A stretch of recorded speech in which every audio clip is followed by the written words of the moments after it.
All right, today I have Benson Hsu. It's an honor, honestly. I learned so much, and I hope you guys enjoy this one as much as I did. So, I mean, so you were around in like the original, like you did the first round, first season. I think you were even one of like the first runs in FD ever, I right? was, yeah. Well, yeah. So I did. It was the very first practice run. So I forgot who was with me. I Like a think maybe it passenger was in the Ken car. Gushi. No. Oh, tandem. Oh, well, who was lined up with me? I think it was Ken, but I don't remember. I think I was like the first one or the second one. Um, but yeah, but even before that, it was like there was no one drifting. So there was like a bunch of us that like started doing toge, Yep. and we kind of found each other because we would just run into each other at toge, and it was mostly like a bunch of Japanese guys, like I don't even remember their names. They just like they did it just to do it because they did it in Japan and they came here and they wanted to do it here. And then I ran into like Moto and Hiro and Taka up there. Um, and then, you Just like know, in the mountains. yeah, just in the mountains, like at 3 in the morning, Crazy. like you So just run cool. into these guys. Yeah, it was so cool, because like there was no, it was all like import show off back then. There was Yeah. there or like there was drag racing, right? It was drag Yeah. racing and car shows. That was it. And so no one really had the kind of style that like I was into by looking at the magazines and the videos and stuff. So if you ever saw like a Corolla, it was like N2 um N2 fenders and like Yeah. crazy paint and had like Yeah. crazy audio. So it's not like what I was into. And if you saw an S13 or an S14, it had like Velside and like you Yeah. know you know it was just different. And so Yeah. like going up there It's just really was, flashy and yeah. And the kind of cars that you saw up there were like beat up, but yeah. they had so much style, right? Like they Yeah. had mismatched wheels, they had like um you know SSR mesh, which like how could you find SSR mesh back then? No one was selling that stuff. So you'd have people like bring them on the plane with them to bring it back, or Nuts. stuff like that. So yeah, it was, that's kind of where I started. um How did you find it? Because I know like a lot of my like I'm gonna bunch you in, but a lot of my OG friends that like showed me the way. Uh, some of them didn't even know that they were buying the car that they bought because of drifting. They just yeah realized like they watched like initial D or like option yeah videos yeah and they yeah were like, "Hey, I have that car." yeah. Oh, Um, before we continue, that light just turned on. Did it mess everything up? Or are we good? nah, man, you're good. Okay. Um, okay, so the way I got into my car was, in high school I wasn't really into cars, but I had a good, like my best friend was, he was really, like his friends had a shop and they were doing S13s and SR swaps and stuff like that. What year was Um, this? this was like 96, 95, 96. And they were drag racing guys and car show guys. Got it. Um, they did a bunch of other stuff, but like one of the cool things that I thought they were doing was the SR swaps, because that was, not I mean, I think they were maybe the first to do it. Um, and S13s were and S14s were cool because like people were into Hondas back then, and so like just being around those guys, the accessibility, um, made me want to get into it. Um, but I couldn't compete with those guys because those guys, Yeah. like, they had a lot of money and they Yeah. would put all this money into their cars, make them really fast or make them like really nice for the car shows, and I couldn't do that. Like I was just starting college, like I didn't have money. So but I saved up and I picked up an S13. They helped me find an S13, and I spent $3,500 on my 91 S13. I, And I just went through Still Lady Mania right before we oh my started this, and oh my found gosh. like the pictures that you took like when you brought it home and cleaned it up. Yeah, yeah, it It was was you know nice. it It was nice. was yeah, like the paint was really good. The front bumper was just trash because you know what happens to the front bumpers. It's Yeah, like made out of plastic, and yeah. you can start seeing the color underneath. But it was not bad. It was not bad. It was completely no, it wasn't stock. It had Tanabe shocks and springs on it, and that was Sick. it. That was it. But yeah, uh, that's funny. I'm sorry you didn't get to see my blog because like for some reason my blog's not working right now. I know all the Oh, I stuff's went there on and there. technology, I went on there. I would but click through it. you can click through it. Yeah. I don't think you can Okay. go to the next page. I think you can only go to the first page right now. But Yeah, yeah, that's what's wrong with it. yeah. But it goes all the way back to when I first started. Like when I first got my car, I think I started my blog before I got the car. Just when I was into cars, I just like wanted to put something on the internet showing people like, oh, this stuff is cool too, like Corollas, and like FCs and this thing called drifting. Um, Yeah. so I started back then, like before the word blog was invented. Like it was just like my journal or whatever I called it. Yeah. Did you build it yourself? Yeah, I built it myself. So I went, I went to school for computer science, so like I could do a little programming, and I picked up HTML and stuff like that. I have like a quick story I'm gonna insert because it's really Yeah, funny. I made yeah, a drift team name generator, yeah. and then I Googled drift team name generator, and then your site came up, and I was like, he's ahead of the curve by 10, 20 years every time. Like I can't beat this guy at anything. But that's when I Oh my realized you're gosh. like a developer too. So I was like, oh, okay, Yeah, cool. That's really yeah, interesting. yeah. I spent that was a lot of fun making. I spent I don't know how long I spent, but like I was I was I was a nerd when it came to like drift magazines and stuff like that, and I always loved the English names that they came up with. And so like I came up with a bunch of names, or I looked up a bunch of names and I wrote them all down, and I kind of like broke down like, okay, how can I make it so that I can spit stuff like this out but completely randomly. And I think I revised it a few times, and just like it got to a point where I was like, this is so good, like I don't need to touch it ever again. And so Yeah, I inspected it on Google Chrome, and I was like, he put a lot of work into this. This yeah, is yeah, this is this is savage. it's funny, like it kind of I think It still holds up too. I think he made it like many years ago, and yeah, it's still very accurate. Like you could use it today and like make a team yeah, name with it. I do. Like some people I run into, like they just like they didn't know about it, and then they'll look it up and they think it's the funniest thing ever. And Yeah. I'm like, yeah, yeah, like I'll go look at it, and I'm like, this is so funny. Like I don't like to toot my own horn, but like it's actually funny to me. Like I'm actually laughing when I'm clicking on some of those things. I'm like, oh man, I did a good job. But yeah, that was a lot of fun. What was the team stuff like? Because I know there's kind of like a big resurgence of drift teams now. Yeah, Obviously, I'm on one, so I'm aware of them. yeah. But how was it back then, or was it really mainly people just doing their own thing? There were some teams. I think the first ever was Slide Squad, the first ever in the US that I'm aware of. So there was Slide Squad, and they were doing it in I think maybe like 97 or 98. Um, and I'm trying to think who else was there. There were a few teams like I remember there was a team Battle Swing, and there a team Symphonic, and there was like Drift Alliance.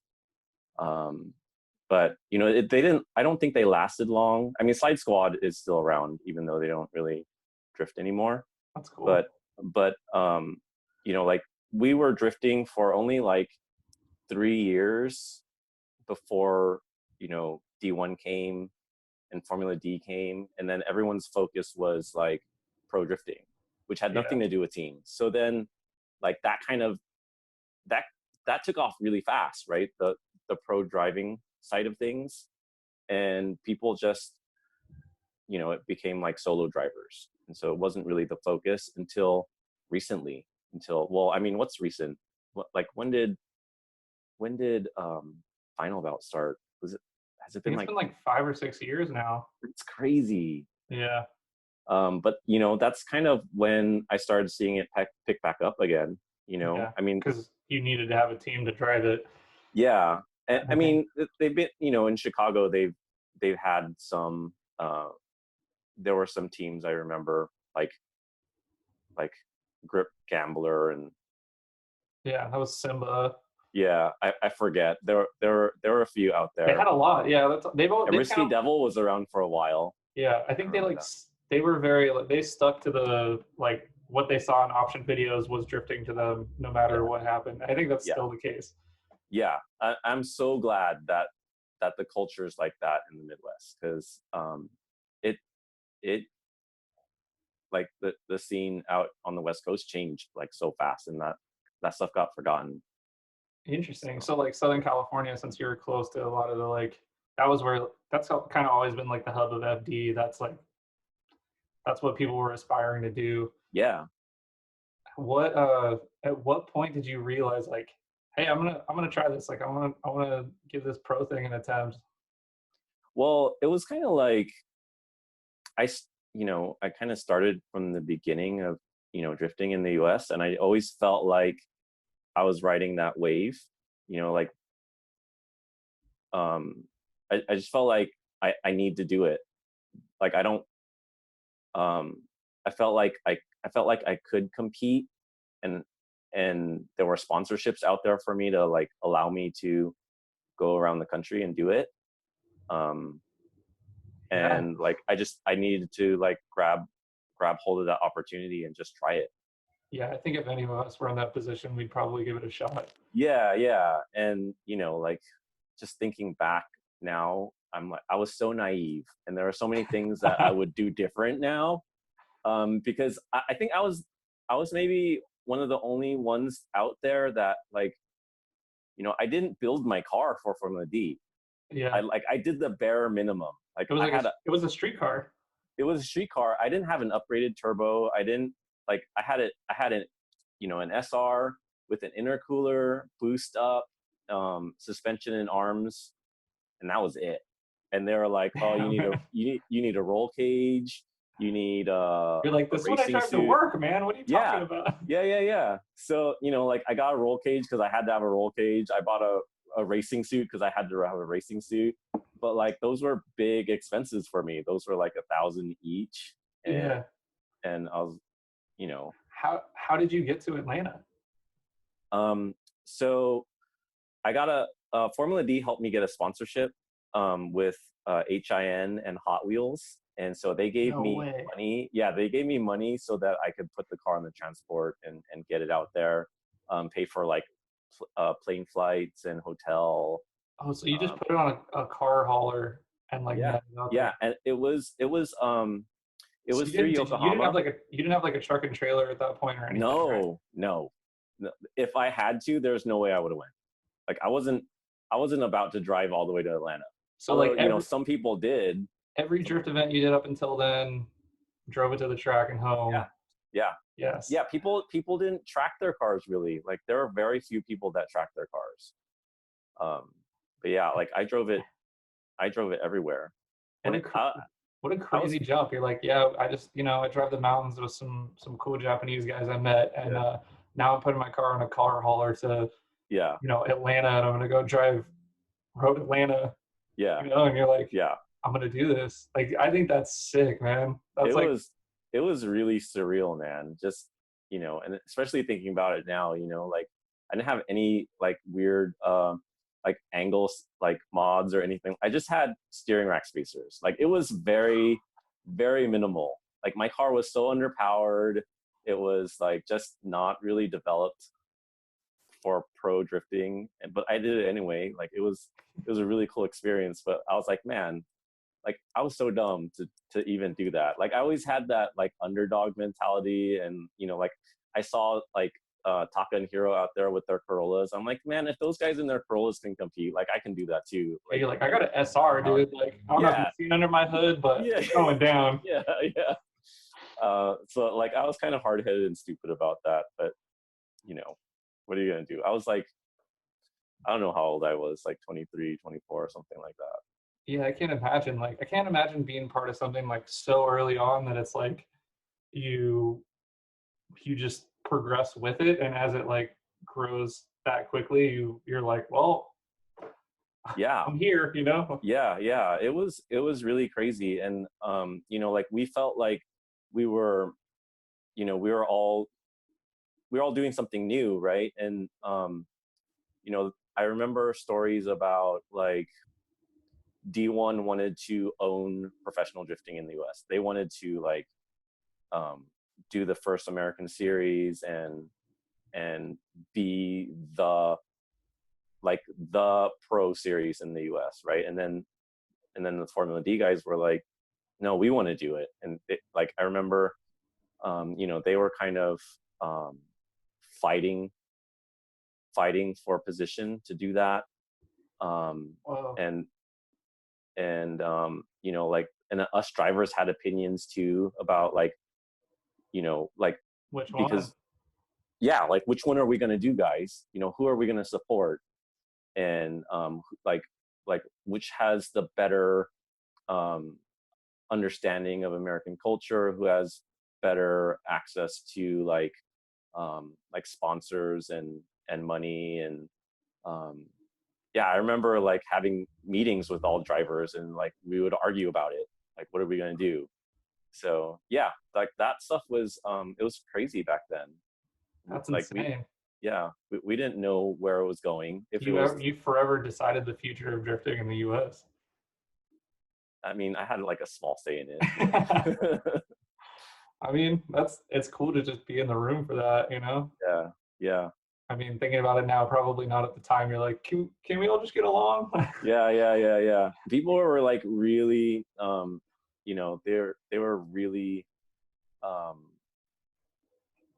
like they had strong opinions about like where we should go and what we should do, and like how we should stand together as drivers and stuff like that. And like, like there were some heated arguments. D1 came to Irwindale.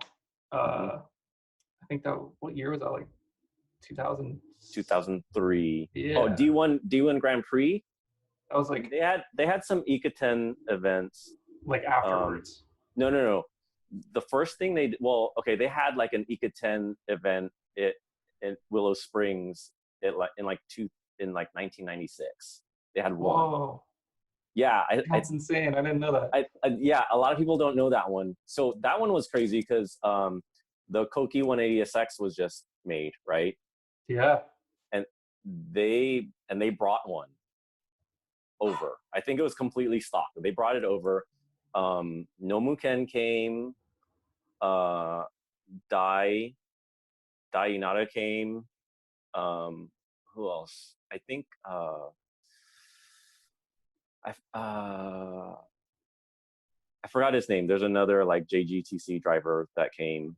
And then they did an ECA-10 at Streets of Willow. And like Streets, okay, sick. Yeah. Oh man, what I would do to see that. That was it's on the internet somewhere. Is it? I'll find the link for you. Okay. But it was not good. Well, because I mean, drifting was really different. Even in Japan in '96, drifting was something else, right? It wasn't really that good yet.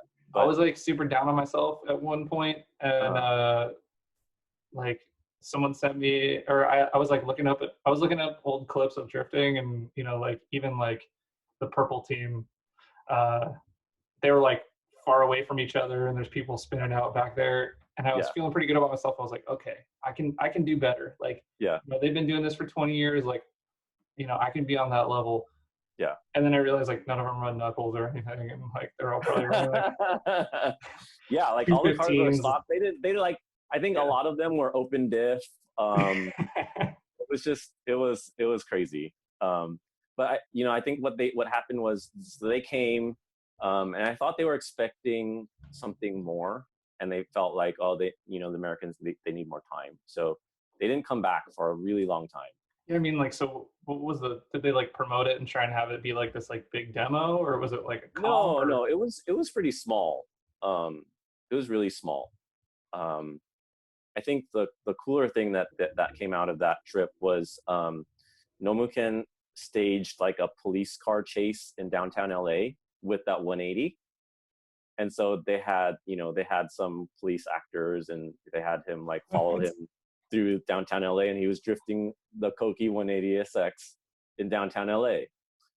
So like that was really cool. Oh Um, man. I'll look for it. I'll have to find it. I'm not sure, but yeah, those were like the old VHS days of option video.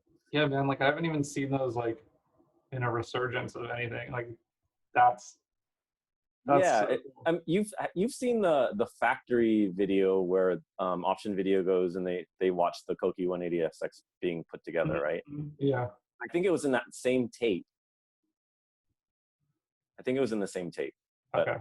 yeah, I'll find it for you. But yeah, so they didn't come back until like 2003. They did They an gave it. ECA They gave it 10. like 6 years, and it was Yeah, they like, gave it like 6 years. and they're like, maybe still not ready. Yeah, but this was even, so they came back, but they came back after Falcon did, the very first drift show off. Yeah. So they brought Koguchi and Seigo Yamamoto, and like the Signal guys, was it, Bai and Komatsu. So they Yeah. brought those guys over. They did that, and I'm sure that got back to Japan. Then they're like, oh, maybe we should go back. So then, I think that same year they did another ECA 10, at Irwindale. So yeah, it was like 6 years. And then I think D1, I think they brought D1 the year after that. Like they had a real D1. Yeah. I Yeah, had friends that went to that, but I like wasn't able to. And it was like it they was so cool, man. they came back and they were like, "Oh man, that was the coolest thing I've ever been to in my life."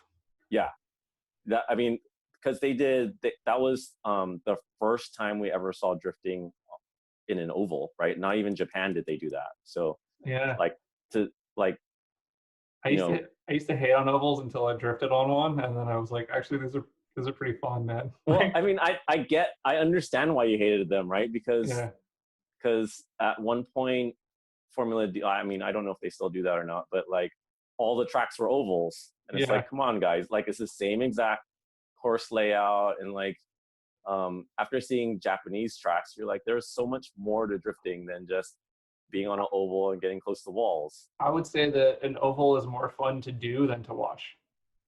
Yeah, It's definitely like way more fun to be on the oval driving than watching ovals. it's pretty crazy. Yeah, Yeah, I mean, yeah, I think it loses its charm after you've seen it so many times, right? yeah. Um, yeah, definitely. Like, give me those technical corners.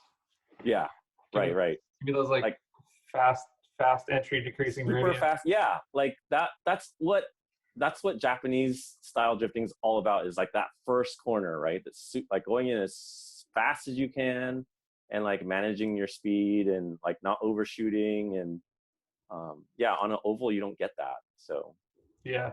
On an oval, you can like clutch kick and power up, or yeah, you can like e-brake drag and power up. But like right, on those right. like And fast entries where you're like if I misjudge this, like I'm going into yeah, whatever's on the other side or off the yeah, track yeah, 50 yeah, feet. yeah. And then Ask me like, how I know. um, Grange. Yeah.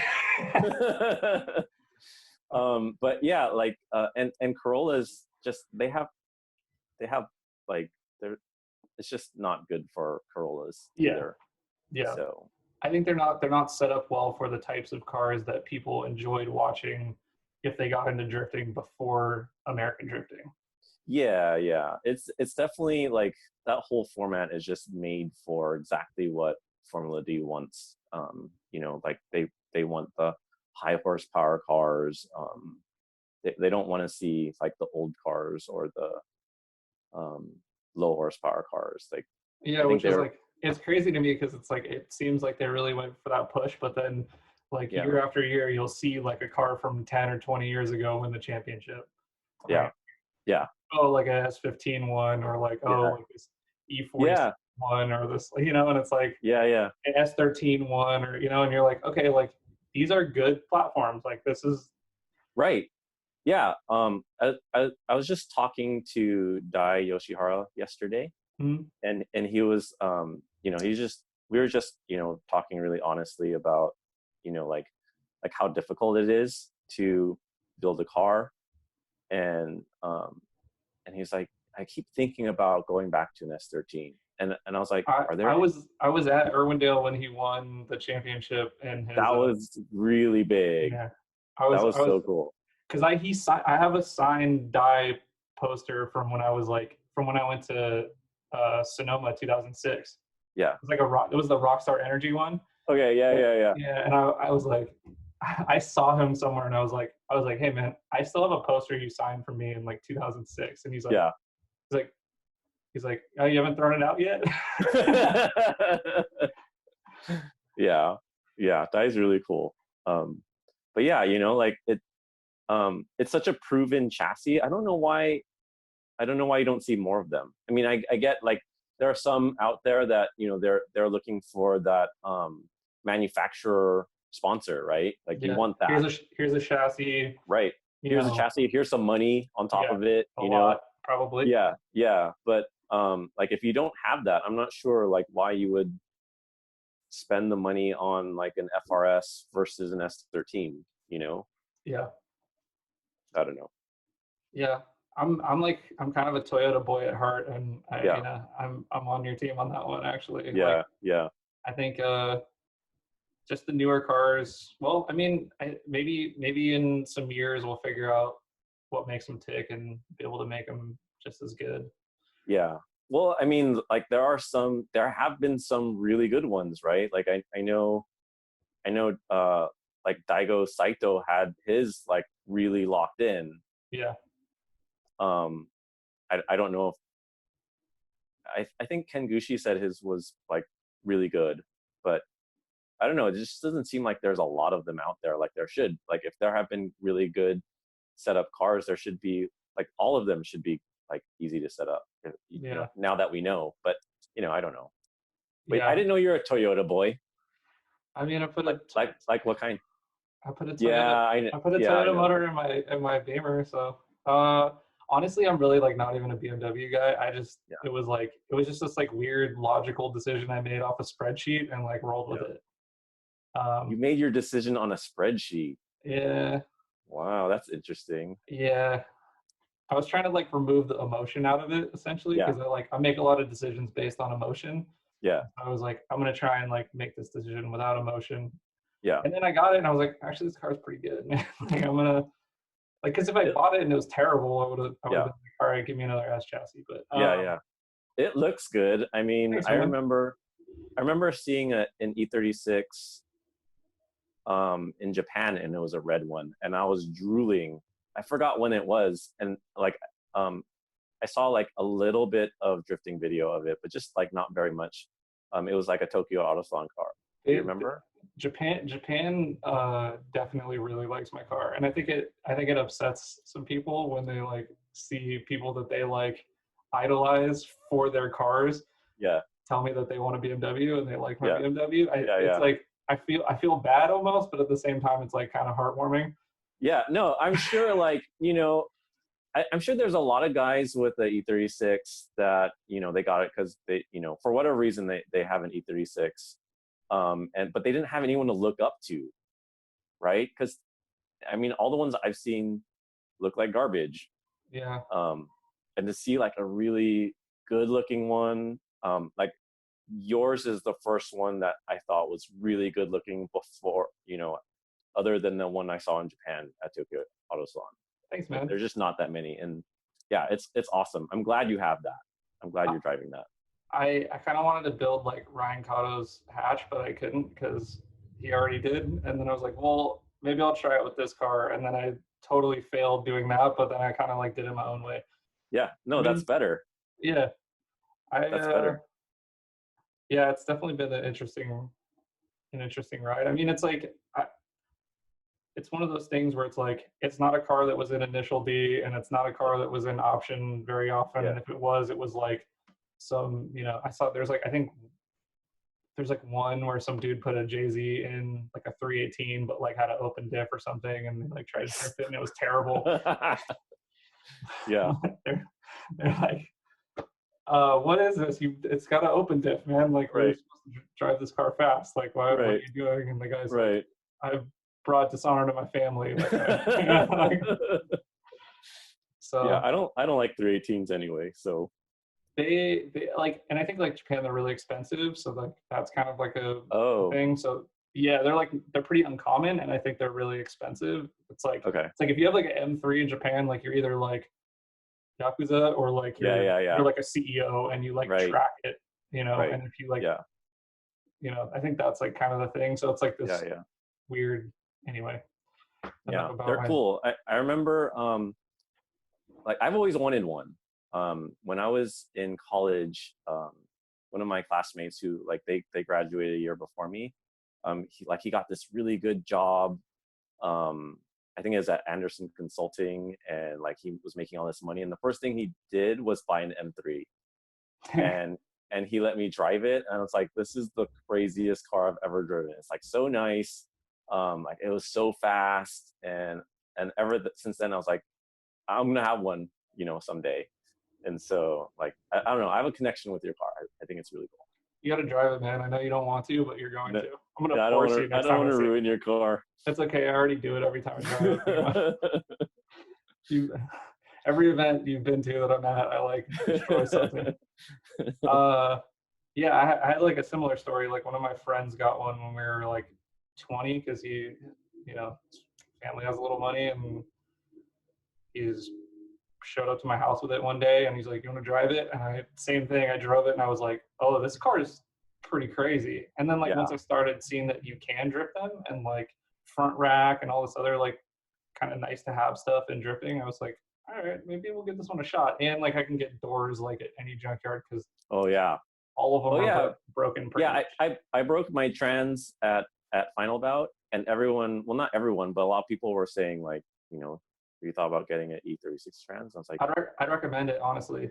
well, They're small, they're lightweight. You don't have to like make the bell, or you don't have to worry about your tranny tunnel with like the CDO9, and they're sealed. So like every time you pull it, you don't have to drain the oil, which is nice. uh-huh. Um, the gearing, like if you put it in stock, it'll be like a 4.6. Not sure you want that since it's a street car, but Yeah. um, I mean they're decent. I know Yeah. Nico put one in his car, and he seems to really Yeah, like I it. was talking to him about it. He was really into it, but he showed me a spreadsheet too. He's like, this is everything that I spent money on to do, and I was like, oh, okay. It's a little bit of an investment, but yeah, I'm not sure. But I was just surprised, but by like how many are out there where you can just get parts for them. Yeah, the transmissions are cheap for now, Yeah. so we'll see. I Yeah. think like as that's becoming more of like a common transmission used for like JZ, SR, Yeah. K series, all that stuff, like they're gonna start going up. I personally have two spares that I got Yeah.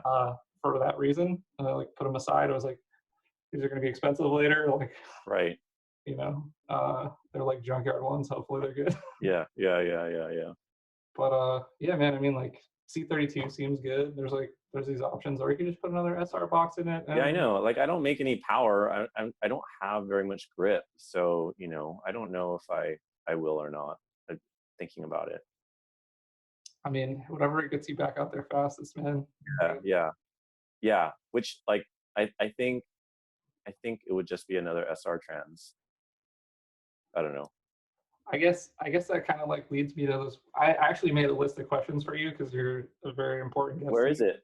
Where is it? It's on the left side of my screen. Oh, That you okay. can't see. Okay. I'm not going to read all of them because some of them suck, so it's fine. But I did want to ask, like, like, obviously you have a family, you have a wife, you have kids. Like, what did that like how did that affect drifting for you? Because I know you still come to a lot of events. You know, you're like you judge or you're just there to hang out. Yeah. And like I've seen you drive at a few of them, like when they're close to your house. But I guess what was how much did it affect that? I guess. Um, I mean, I used to drive like 2-3 times a month, right? And that wouldn't include like going to Toge in the middle of the week. Sick. So like I used to drive a lot, and then um, but at that time we already had one kid, um, and and then we started doing the pro stuff, and then that would Oh take wow, weekend. so you were a father like before even the FD stuff. Yeah, well, she's Nadine's daughter, but Okay. like she's mine too. Yeah. I Yeah, she's your daughter. yeah, but I started to, when we were doing the pro stuff, that took more time away than what we were already doing before. Just all the preparation and the traveling, and I started to feel bad, and I was like, we can't keep doing this forever. Like we need like a more stable environment for her. We need to be around more. So like I did the first year of Formula D, then Nadine did the second season, and then we're like, okay, like we'll keep driving, but like we're gonna calm down a little bit. Um, and so we got married, and then we had more kids, and like it slowly got like I spent less and less time at the track, and plus Yeah. you get older too. Yeah. Like you don't have the energy that you used to have, or like before, like when you were younger, like everything was cool. Like I don't have AC in my car, it's cool. Like I'll still drive 4 hours to Vegas in my car with no AC. Like that was okay when we were 21, in our 20s. And then Yeah. suddenly it was like that. Nadine's cool. She's like, I'm Yeah, shoddy. Oh, yeah. And then like all of a sudden it's just like, I don't want to do that. Like work on my car. I don't want to work on my car. So yeah. So now like my my participation with drifting is like, I make sure to drive once a year, because I know that I get rusty. Well, I've been steadily getting rustier and rustier since I stopped, doing the Formula D. And so if I don't go at least once a year, like it'll be really, really bad for like my driving.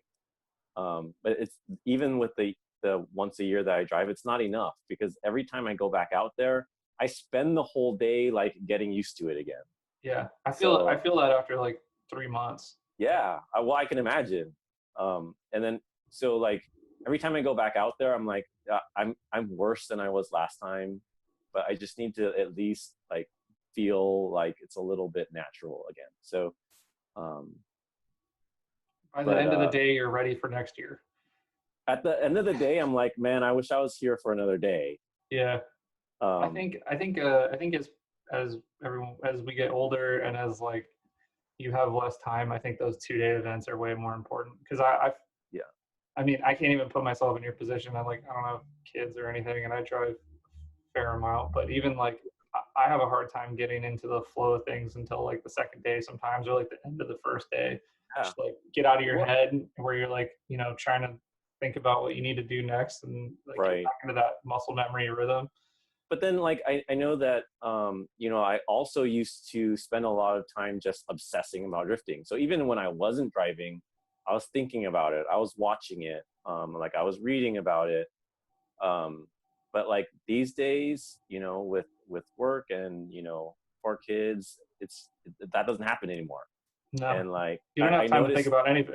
yeah. And I think it was earlier last year, I realized like I stopped dreaming about drifting. Like I used to always have dreams where like very vivid dreams about like, I was here maybe like on the street. There's always street drifting for some reason. It was never on a track. But like, I would always remember like where I was on the street, like what kind of corner I was trying to drift, and like the line and the apex, and like I remember like shifting and like is very vivid for me. And then like one day it just stopped happening. So like, You're like, hey, can you bring those dreams back? Those were cool. yeah, Like, I want those. yeah. So, I think, like it's just, I'm less and less active with drifting. But I need to make sure like I still need to drive once a year. And as soon as the kids get older, like I want to do it more. Yeah. But right now, oh my gosh, we have like basketball games to go to with the kids, and there's all kinds of stuff. But definitely like Nadine and I are never selling our cars, and as soon as we have the opportunity, we're going to drive more. Yeah, and she's like one of the like OG female drifters of the country. Like, I mean, you're an OG drifter of the country, like in general. She is like probably like the OG, if not, or she's like an OG, if not the OG, like female drifter. Yeah, I remember there were two of them. It was Nadine and Yoshie. You know Yoshie? No. Yoshie is Taka's wife. Okay. Yeah, they both started together, and that was cool because like they got to do it together, and it's hard for a girl. I think it's a lot. I think it's easier these days, but then it was everyone looked at them funny, and or like they felt like everyone was judging them, and it's hard to learn when everyone's like watching your every move. But she was one of the first. I don't know when she started, but like when I first started, like when I first started drifting with like Andy Yen, like she was there for all of that, and like we were both like blowing our minds at the same time, just like what like crazy things we were doing. Yeah, it's so cool to like have somebody with you for all that, and then like you're still together, and you like you've like built this life together, and you like have this like crazy beginning that like I don't know, I'm sure if you're at some dinner party where you like don't know everybody super well, they're like they'd have no idea, right? Which is so super cool. You're like, oh yeah, I'm just cook. I know you cook, so you're like cooking everyone dinner and stuff, and they like look at the wall and they're like, is that you? Yeah, that's me. Yeah, I used to be a badass street drifter. No big deal. I used to run the mountains. Yeah, no, I actually, it's funny. Like it does come up sometimes with, someone's in like, we're having a party for the kids outside, and like someone needs to use the bathroom. They come in, they see like some of our plaques and stuff, and they'll ask me about it. I don't like talking about it because like I know that the next thing they're gonna start talking about is Fast and the Furious or Chem Block. Like, yeah, I do not want to have that conversation. So you're like, yeah. You're like, I was doing this when they made the first one, okay? When when they made the first one, a lot of us, well, no, actually, we were like, we thought it was cool when they were making the first one because we could get our cars in there and like be extras and stuff. Sick. But then they wanted to do the drifting one, and we're like, no. Well, a lot of us were like, you cannot make this movie because it's gonna there was no pro drifting yet, right? Yeah. Wait, was it the first one? I'm confused now, but I don't remember which one they were trying to make, but we were afraid that they were gonna like blow our cover because we were doing a lot of stuff like on the streets and stuff, and like we just didn't want like we saw what happened to the Honda guys after that movie. And like we didn't want that attention. We didn't want that attention for our stuff. But yeah, and we were in LA, and that the movie was being filmed in LA, and so yeah, we remember all of that. I mean, it's pretty cool, honestly. Like, you're like, yeah, they were making the movie, but we said no. I mean, what's crazy is like a lot of people will talk to me and they'll say like that's why they're in the cars because of that movie. And like I have a different perspective. Hey man, to be honest, I still remember the first time I saw the first Fast and Furious. Yeah. I was like at a sleepover at my friend's house, and this dude, Nico Giudice, who's I think he's, anyway, I don't want to blow up the spot, but I I had like his some, name though. yeah, he's, I had some interesting friends growing up Yeah. who have made some, anyway, Yeah. uh, he put that on and like, I was just like, dude, I want tuna no crust. I want a Supra. Like, I want Bomex. Lo Yeah. and behold, uh, like, Wow, look at that. yeah, full Full circle. You know, circle. Wow. shout out to, you know, the Shout out to resurgence. Bomex. Yeah. Uh, so I mean, Jason got into drifting because he saw Tokyo Drift with his grandma. Yeah. Yeah, I saw that. I told him never to tell anyone that, but he did. Too late. I brought it up again. So Now you gotta bring it up on every episode. yeah, be like, by the way, I Yeah, didn't. it's wild.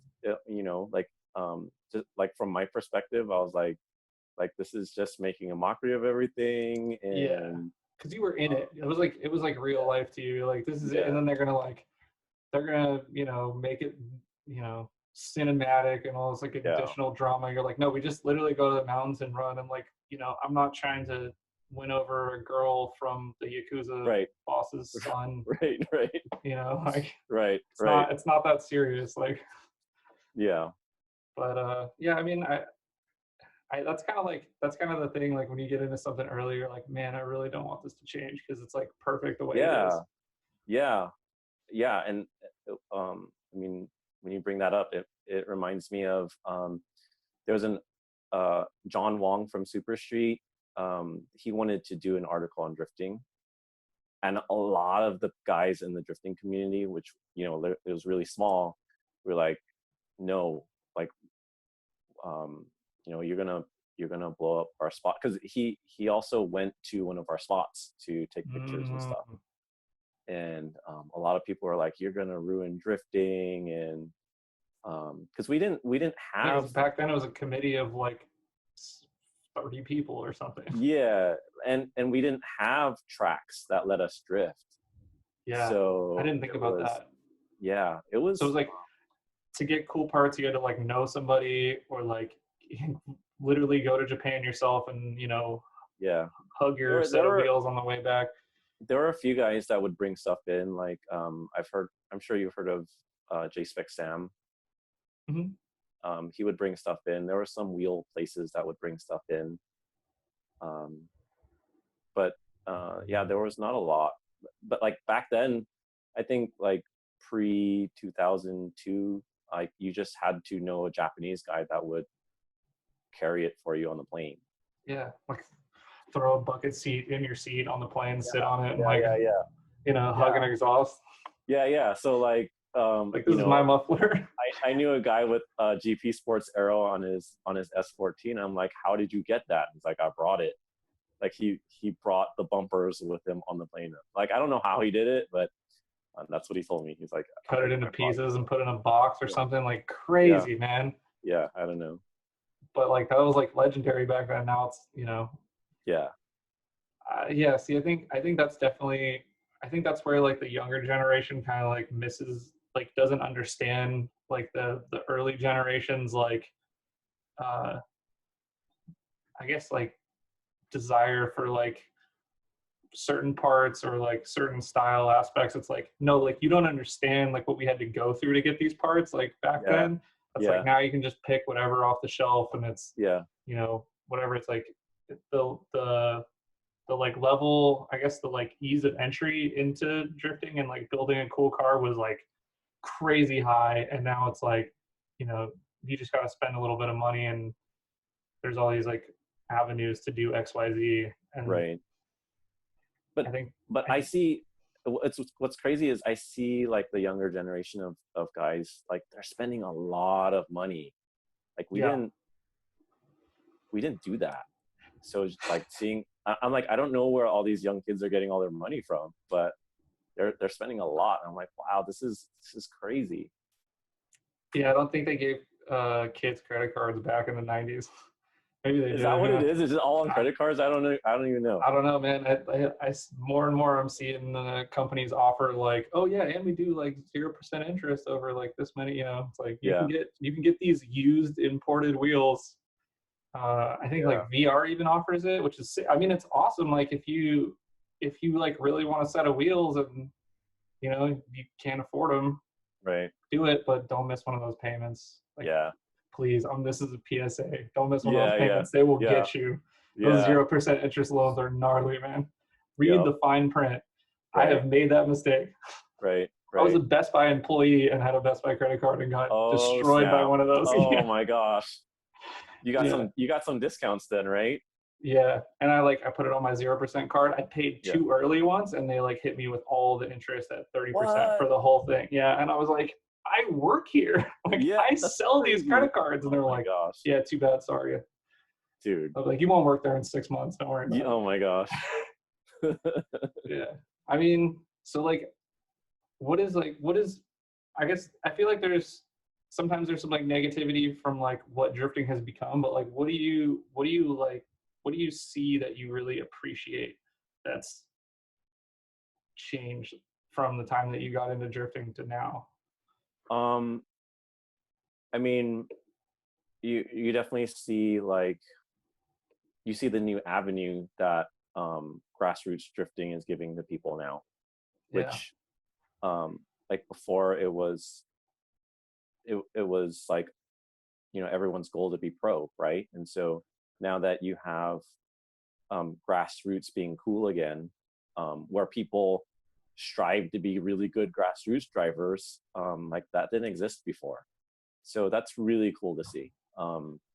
And like kind of the resurgence of style and you know, not only like the way you style your car, but like people are paying attention to the style of driving, which Yeah.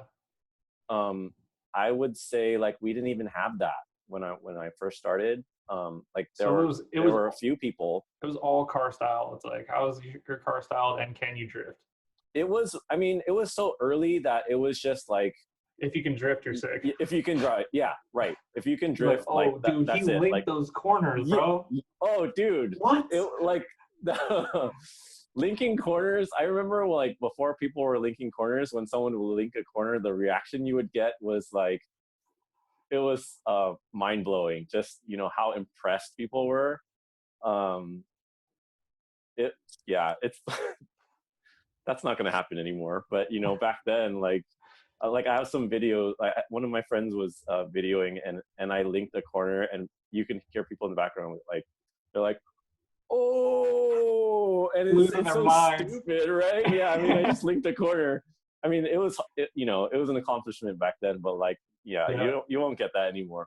But Don't you can't act like when you watch that video and you like heard everyone's reaction, you're like, I'm the man. Like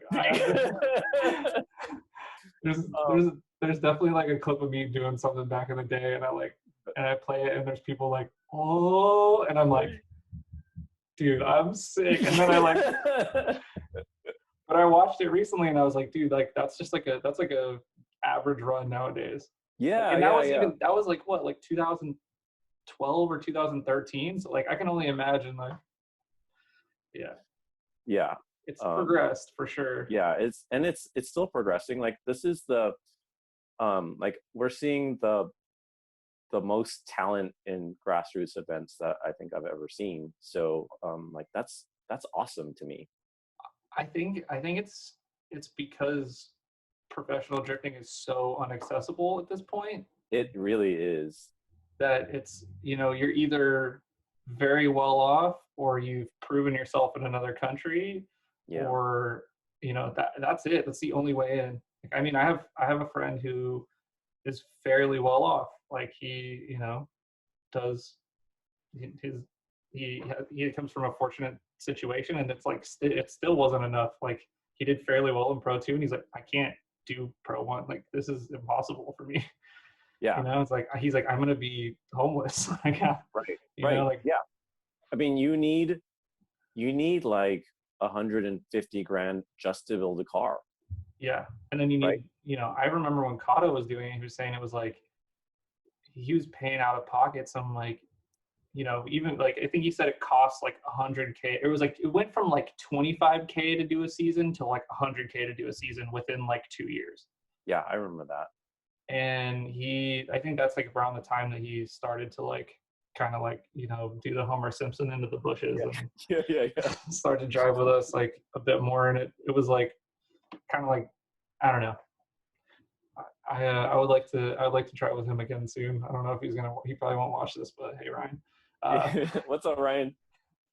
Um, but yeah, I think that's why we're seeing this like big, huge push on grassroots is because like kids that are coming up can see that the drivers are good, right? Like, Yeah. and they see that it's something accessible, right? Like, Yeah. you know, you may not be able to build some of the cars that some of us have, like, but you know, you probably have no chance at building an FD car, like Right. Yeah. if you're 22 and you know, even if you have a good job, like it's not realistic. So they're like, I can build that car, you know, Right. like Yeah. I can try and do that, like, you know, and I think that's cool because it's like attracting way more people into kind of the grassroots realm, and then Right. it's in turn making grassroots a bit more competitive because we're like, oh, like these up and comers, like, you know, hey bro, I've been doing this a couple of years, okay, like you can't just walk all over my door like that, you know? Like I'm feeling that pressure a little bit. Like there's some like these like young and up and coming kids that are like Yeah. getting pretty good because they play a lot of video games, and you're like, what y'all that did it for you, like shit. Do you play video games? I got an Assetto setup because some people that were very good played a lot of Assetto and got good really fast, and I was like, okay. I played Live for Speed for a long time, and then when I moved out and I moved to the city to start my like career, quote unquote, I lived in like an 8x8 room. Yeah.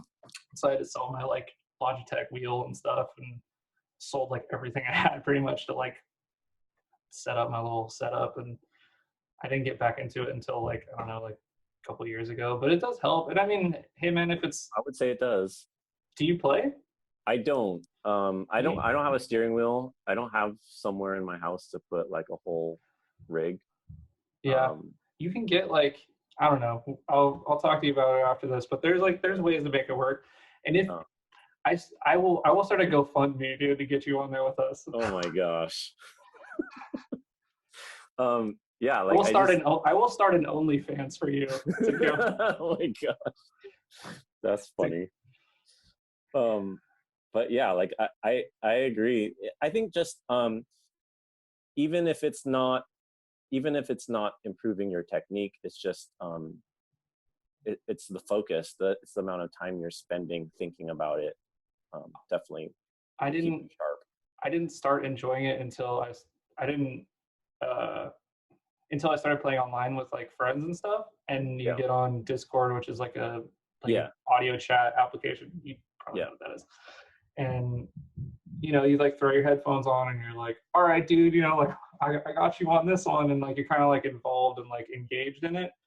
Yeah. I think the like social aspect like really kind of brought it back together, or made it like something that I enjoy doing versus like I feel like I'm like training, you know? Yeah. Like that's the whole, you know, that's what makes drifting fun, is you're hanging out with your friends, you're doing some social activity. Yeah, exactly. And it's like kind of weird because like there are no drift events right now, so like people are throwing like e-comps and all this like weird stuff, and it's like you can kind of tell that that's where things are going.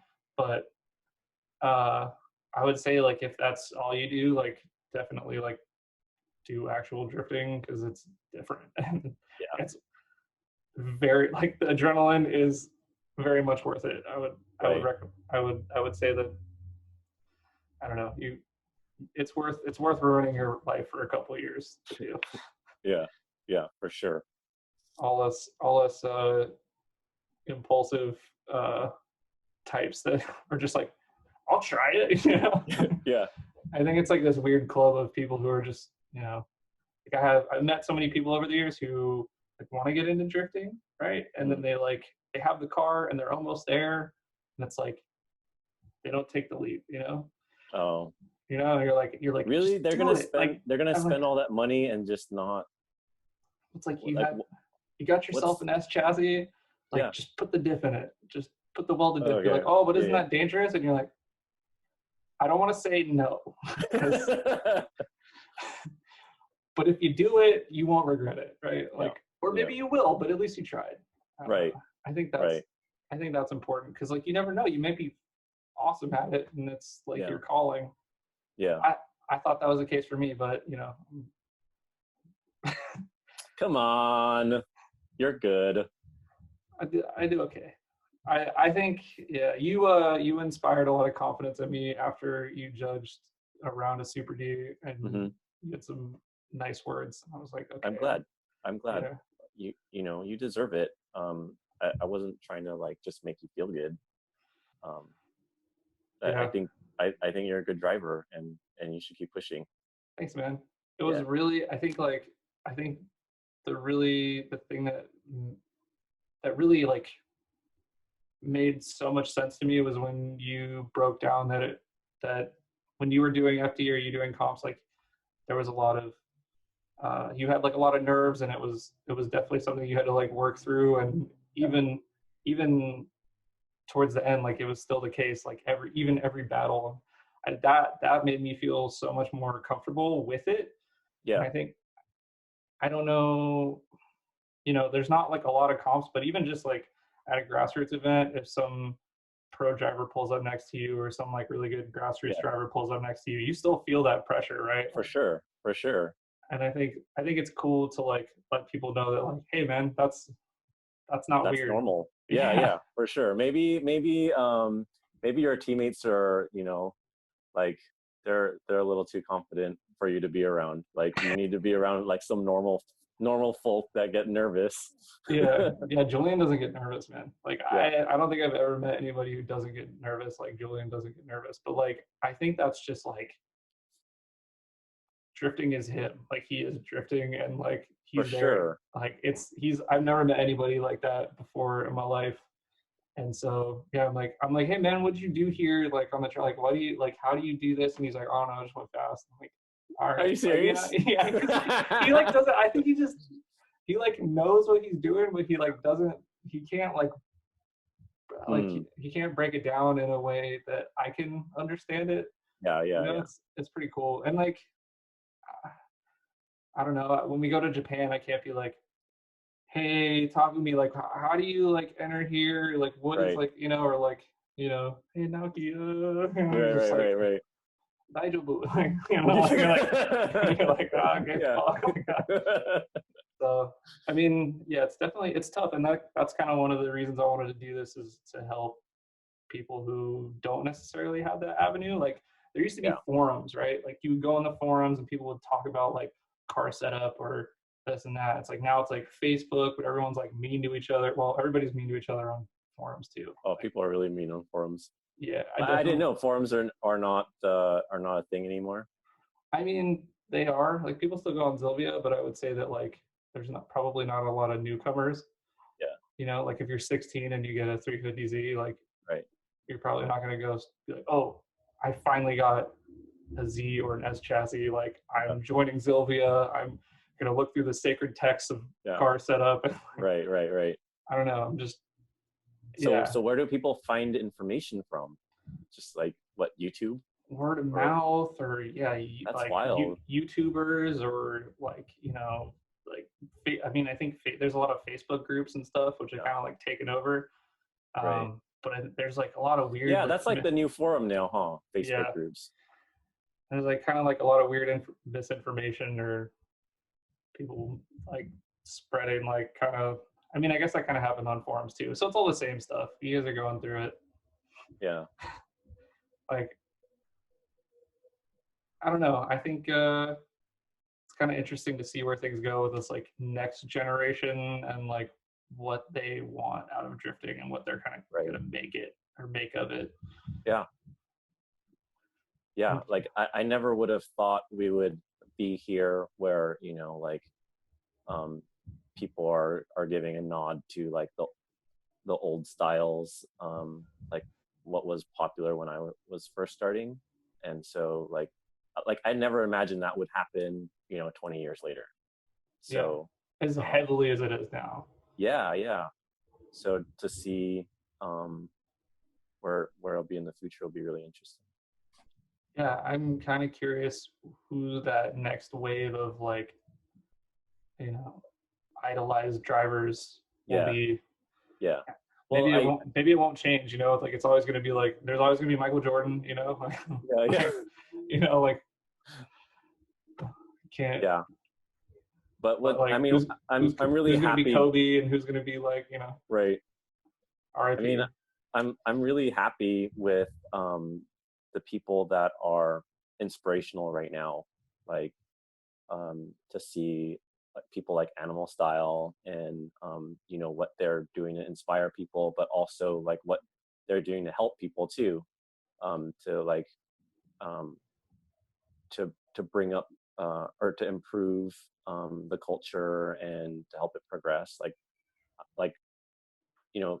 it could easily be someone who's like really good at driving, but is just like a jerk, right? But it's not, and we have like really good people, like Animal Style and the guys that do um, Final Bout. Like they're really good guys, and they really care about the culture, and they're doing good things with it. So I'm like really happy with seeing that happen.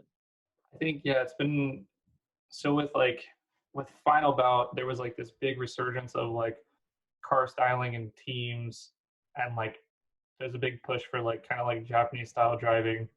And then with Super D, it seemed like there was like this like even stronger push for like Japanese style driving and definitely car style, but like uh, the driving kind of began like more of like this like center point, and then like Yeah, Final Bout definitely like started following suit. Like the yeah, difference between Final Bout 1 and the last gallery we went to, like the driving uncomparable. Like, yeah, and it's just super cool to see not only like the car styling getting pushed, and like I'm gonna say this and might be like a little bit of a unpopular opinion, but I think like the car styling has kind of like bubbled out, right? Like there's only so much you could do, right? Like you can mm-hmm, make cars look really good, you could do stock body, you could do over fenders, you could do big mm-hmm, kits or whatever, but like I think like that's people are changing different variations, but they're not like going crazy like the car show route. They're like, yeah, these are what drift cars look like. I'm going to change my wheels up and change my paint color, maybe right, do some different aero, but like I want to get better at driving. And like yeah. that's been really exciting to see. Yeah, I think I can agree with that. I mean, I feel like there are more people with dreams and they haven't made their cars yet. But I feel like there's kind of like um, I feel like the cars will get to a certain point style wise, and then like there's nothing really left to do to it to like make it way better, right? Yeah. So Like if you get past and that I'm point, seeing, you're going over the top anyway. yeah, Like, and then it's too much. You got to bring it back, right? Like I've yeah. seen some cars out there where I'm like, you didn't need to do that, and then, but it's cool to see some cars get to that point, and then you see them get better as drivers. So Yeah. They're like, okay, I'm gonna go rip this now. Like it's good. Like yeah, my car looks amazing. yeah, It's like really styled up. It's like fitted well. Like right, I'm just gonna go drive, and then they do, and like it's nice watching that progression. I think on the grassroots yeah, level, and I think yeah, it's nice to have that outlet that's not going the pro route because it hmm, seems so kind of far away. Like yeah, I remember even when I got into drifting and when I was 20, like I think Matt Field came to Sonoma Drift and he had like it was literally like a cammed LS S14, and that was like the craziest car I'd ever seen yeah, at the time. Like other than being like at a FD round or whatever, like early on, but yeah, 2010, I don't know, whatever. But it was like loud and crazy, and that was the craziest car I'd ever driven with. uh huh, and that seemed like like millions of miles away from the drifting that I was doing, Yeah. like car build wise. And I think now it's just like, okay, 1,000 horsepower, pretty much completely custom like suspension, and all these like crazy cages and detachable front and rear, and Yeah. it's like some kid that buys like a 350Z is like never gonna be able to do that. All right, I'm gonna Right. go this way. Right. Like, yeah, you need engineers on your team, right? Yeah. It's crazy. I think the one thing about grassroots is you're kind of like you're you know your crew chief, your engineer, Yeah. your your like suspension guy, Right. your tire guy sometimes if you're fortunate enough to have a tire machine, Yeah.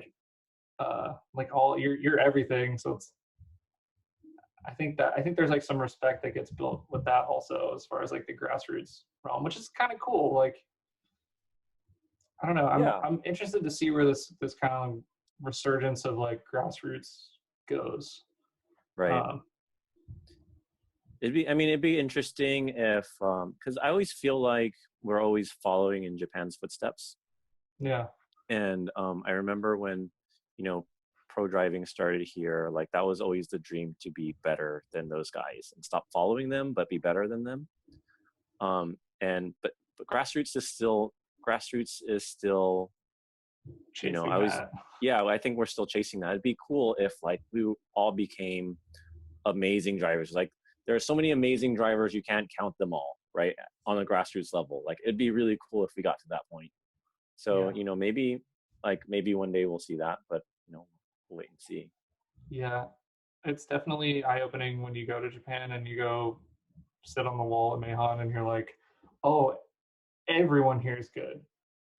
Like I've never gotten to go, so I have not been able to experience that, but I can only imagine when that. the kids grow up, dude, Yeah. you gotta check it out. I mean, it's definitely. Before I went, I always had this theory, and I was like, oh man, you only see the best of, like, I Yeah. was young and cocky, and I was like, you only see the best of clips. Like, I'm Yeah. sure there's people who suck over there, and then you go and you're like, oh, there's like 3 people who can't do the entry, but everybody else is like 90 on the wall, and Yeah. they're like door to door, and you're like, That's crazy.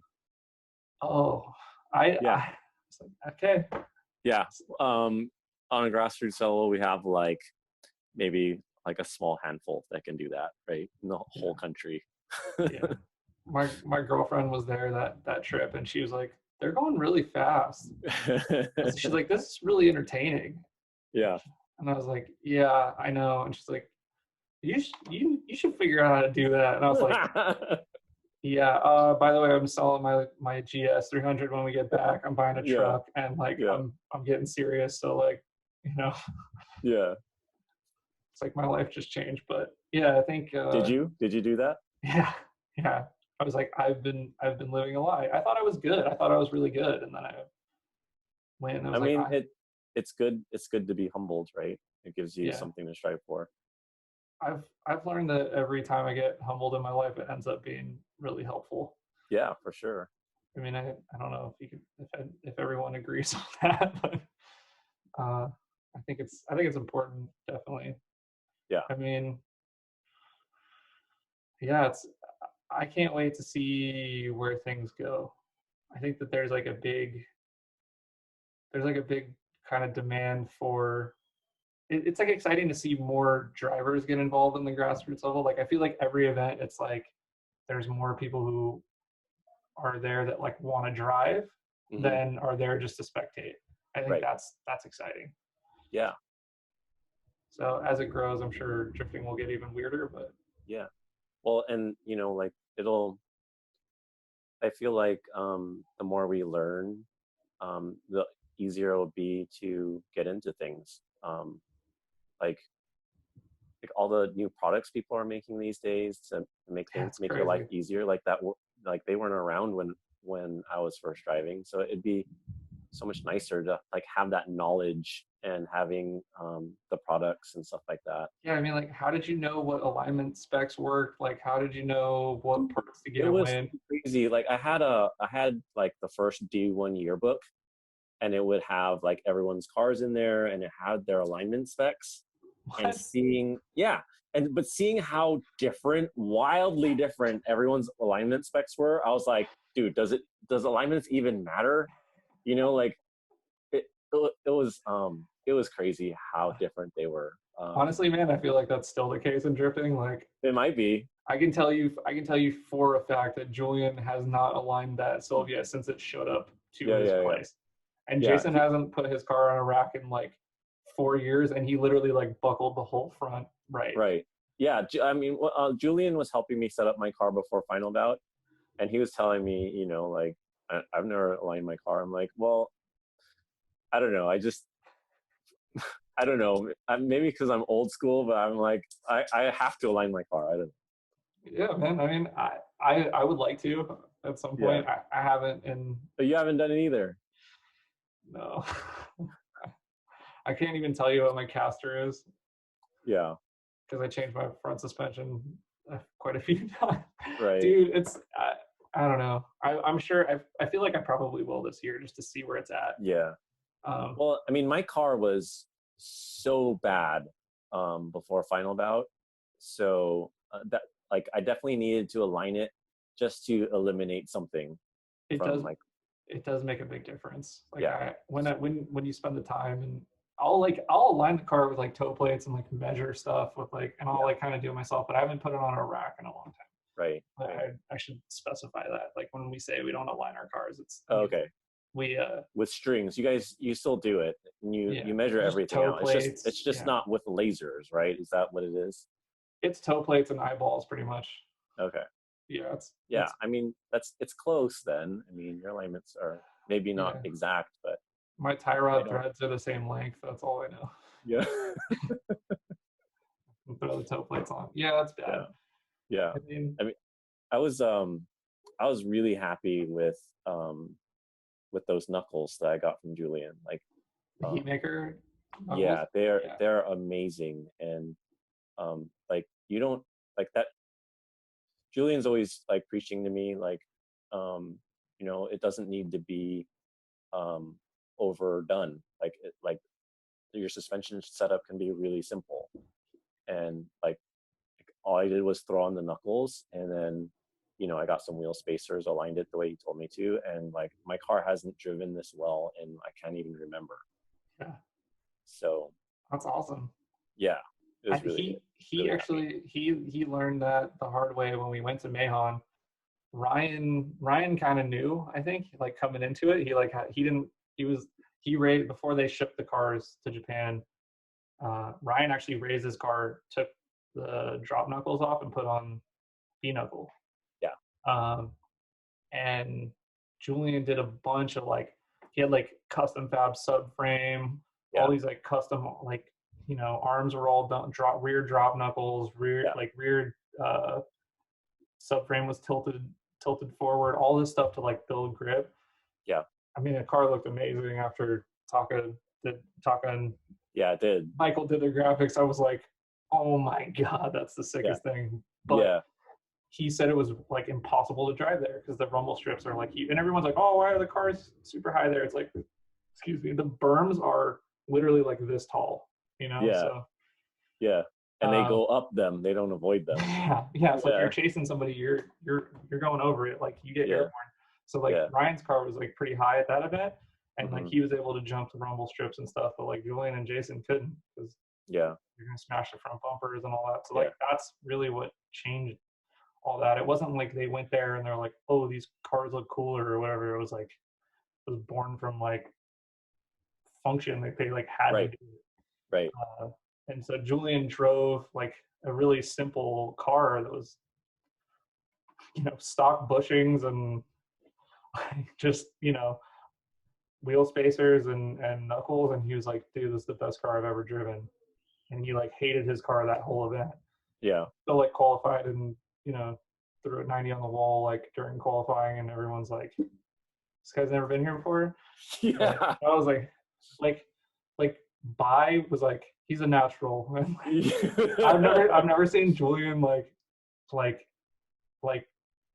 like shook before from someone said, but like that was pretty Yeah. sick. Yeah, Uh, he deserves it. He's amazing. yeah. Ryan, dude, I rode with Jason on there, and like, I know Julian's watched like a bajillion videos, and Ryan's played it on, R Factor, and Ryan's like really, really smart with suspension. He taught me about like, uh, whatever, I can't remember.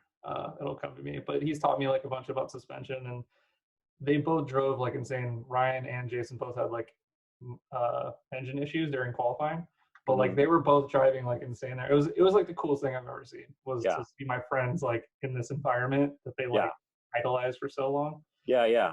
I mean, no one's seen that before. A bunch of Americans going to Japan and hanging with those guys. Like, I've never seen that before. There was like some crazy like logistical headaches and some serious like problems and like stuff that you didn't see behind the scenes, and like it was really, really stressful for those guys, but like they got to do it, so it wasn't all like, we just put our cars on a container and put them out there and like for sure, put it on the wall, like it was like I've never seen them so stressed out ever. Like Jason's like, I'm never doing that again. Oh, like, really? like the nicest guy ever. I was like, I'm never we're gonna ship my car there and back. Like those, because they didn't have their cars for 6 months because they had to do like containers and stuff. Anyway, well, so they're, I think I heard they're for Julian's buying a car there, maybe. He already did. Bought one. Yeah, he bought a S14 from Naoki. That's like, it's awesome. Yeah, it's definitely been a drift car for a long time. Yeah, you can tell that they try to do a really good job like polishing up for him, but it's like, it's definitely had some miles on it. Yeah. So like Jason's building Ryan's old hatch to send there, which is crazy. Okay. To like leave there, and then I'm like, well, I guess I might as well just give up on ever owning a house and just buy a car and do it too. You gotta do it. You don't want to regret it. Dude, I know. Like, I feel like I'm gonna be like, have a kid or whatever, be like, what could have been, like. Yeah. But I don't know if I have the same level of support those guys do if they were to do that. Like, I feel like they'd have somewhere to like put the car and like. Oh, I see. Yeah, we'll see. I don't know. I gotta get this podcast to take off, and then I'll. Yeah, there you go. You gotta get some ads, man. Yeah, I gotta get the Adam LZ money, and then I'll just. Everyone needs that kind of money. Yeah, I think I'm a long ways away from that.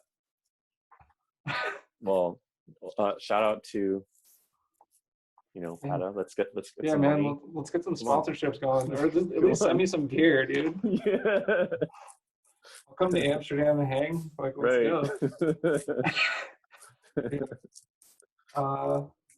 Did anybody help you out getting to Final Bout this year? Like, I had a lot of friends, just like they kind of came out of the woodwork, and like they're all really down to help me with everything. It was crazy because normally, it's me just getting ready for these events, and like I don't really have a lot of time to work on my car. And so I was going to put the knuckles on and get it aligned, and that was it, right? But it turned out, like there was so much more I needed to do. I had to I had to like modify my coilovers to get more camber out of them. It was just like way more involved than I thought it would be. And then my friend Yuta helped out a lot. My friend Jaime helped out a lot. My friend Cody, like they gave us he let us use his shop. Nice. And then like people were like chipping in, like they went like it was like 10 at night, they went on a run to go pick up like a part that I needed to make something work, or like a bushing, or and then Yuta was like, he's like, me and Jaime, like we really want to help you get a bumper on your car, because I haven't had a rear bumper in so long because I smashed it, and I just never went to the paint shop to get it taken care of. So they sourced the bumper for me, and they're just running around LA in a red F-150 Lightning. Yeah. I was like, guys, I can't, I still have work every day. I can't, come to the shop every day and help. They're like, don't even worry about it. Like, Dude, they that's too really cool. helped me out. Yeah. Um, it was awesome. It was, I'm like super grateful for like friends that are willing to help me, even though I'm like, they don't have to. Like, I'm not doing anything for them. Like, I don't, I don't have that kind of pull to like, do a favor for them in return, but they're just doing it just to help. So that's awesome. Yeah, that's the best part about this community is like when you've been doing it a long time, it feels like everyone else who's been kind of like dedicated to it for that long like understands and they're like willing to help Yeah. out.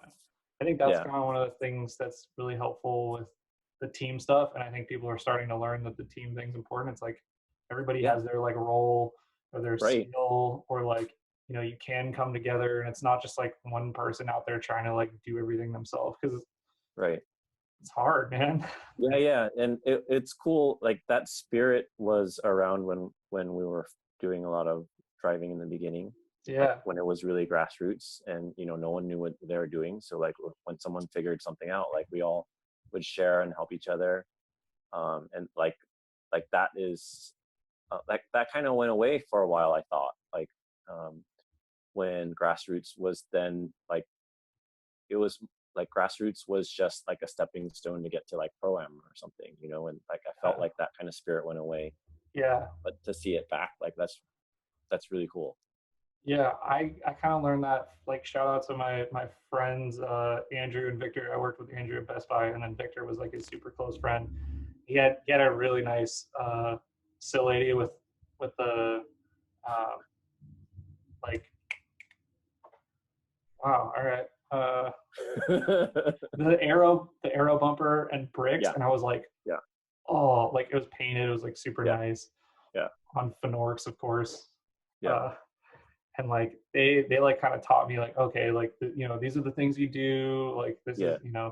they like kind of taught me how to like do KA stuff, and they both had Yeah. SRs, and I was like, this is the coolest Yeah. thing ever. Like they had two Yeah. ways and Yeah. KTS coilovers, and like they kind of showed me the ropes, and it was that kind of like we're hanging out and we're working on like these cars together, Mm-hmm.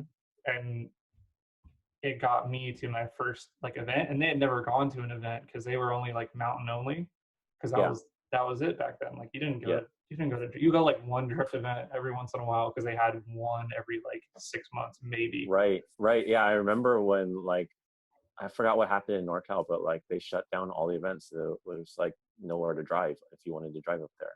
Yeah, So the parking lots wouldn't let you drive there. Like there was just no venues. yeah, it was really cool to have that kind of like jettison me, because I didn't know how to work on cars when I started. So it was like, I think that like that community is like so necessary. For sure. I think it's like a big gap in getting into this stuff. Like Yeah. if you don't have that like support of like a friend group, call it a team or whatever you Right. want. But Right. yeah, I think that's to this day is like still super important. Right. Well, I mean, like at the end of the day, this is like, this is a social thing. Like we don't do this so that we can go out and drive by ourselves. Like Yeah, you're doing it alongside other people, and like, yeah, that's important to help other people along, to like keep it going, to keep people, from like fizzing out or burning out from, being frustrated, or like we need to help each other, we need to encourage each other. So yeah, like, it's essential. Like this couldn't go on without that kind of environment. yeah. I mean, there's like no better feeling than going down and like having a sick run with some friends and like high fiving after. Yeah. You're like, that was Yeah. sick. Yeah. Like you're Yeah. Yeah. crazy. Yeah. Right. Like Yeah. that moment is like the epitome of why I do this. Yeah. And I think that's super important. And if you kind of like if you don't have that, like I don't expect people to last long because of how much effort and like money and time it takes. So you Yeah. know if if there's somebody just getting into it, like help them out where you can, or Yeah, like for sure. hype them up when they do something cool. Don't like bring them down, because Yeah, dude. yeah, I think We've that's all been there. yeah, I for sure have. Yeah. Oh man, I can't like. when did you know okay, so like I'm sure there's a lot of people, not a lot of people, but like when you got into it there was a few people doing it. Like when did you know, like, hey, I'm not bad at this and I'm gonna continue doing this?